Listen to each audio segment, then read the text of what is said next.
التمرين ده هيخلي عقلك يتجنن من كتر فوائده. الدكاترة مش عايزاك تعرفه لانه هيعالج كل اوجاعك ومحدش هيكشف بسببه. بجد الكلام ده مش كلام فيديوهات وخلاص.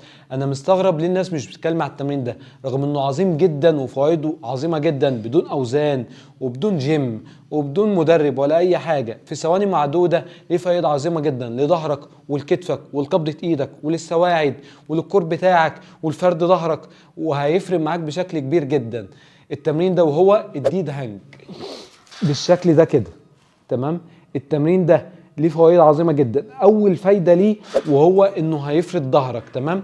فمع فرد ظهرك واطاله العمود الفقري هيحسن وضعيه جسمك، هيعالج الاتب اللي موجود، هيقلل الالم اللي موجود في رقبتك وفي نص ظهرك، هيفرق معاك بشكل كبير جدا. ده غير انه بيقلل الضغط على الاعصاب وبيحسن تغذيه الغضاريف، لان الغضاريف دي بتتغذى بالحركه والضغط المتغير، تمام. فدي اول فايده ليه عظيم جدا. الفايده رقم 2 وهي على الكتف، بيحسن المرونه بتاع الكتف، بيفتح المفصل بتاع الكتف، بيقلل الضغط اللي واقع على الاوتار. والابحاث اثبتت ان التمرين الديد هانج التعلق ده بيقلل من خطر الاصابه بانحشار الكتف، الشولدر امبنجمنت، ودي اصابه مشهوره جدا بتجيلنا في العياده باستمرار، لانه بيفتح مفصل الكتف بالشكل ده وبيحسن المرونه بتاعته طبعا وبيزود المدى الحركي. تمرين عظيم جدا للكتف، هيفرق معاك بشكل كبير جدا. الفايده رقم 3 ليه وهي تقويه قبضه اليد والسواعد، هيفرق معاك بشكل كبير جدا.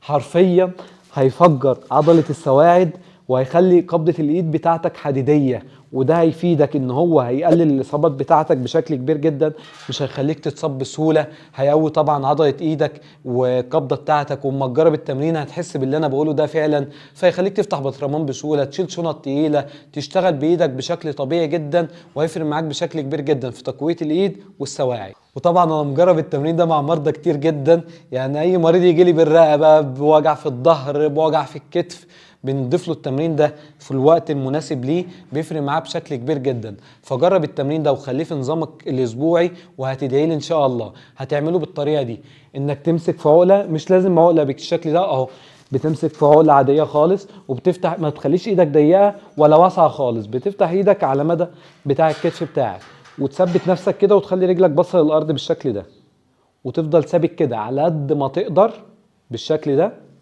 وتريح دقيقة وترجع تعمله تاني 3 مرات، تمام. ضيفه في تمرينك، هيفرق معاك بشكل كبير جدا. وطبعا ما تشدش نفسك لفوق كده وتبقى شادد بايدك، لا، سيب كتفك مريح خالص. عايز تشد الكور كده مفيش مشكلة، لو عايز تقوي الكور كمان، عايز تسيب نفسك خالص سيب نفسك خالص، مفيش اي مشكلة برضو.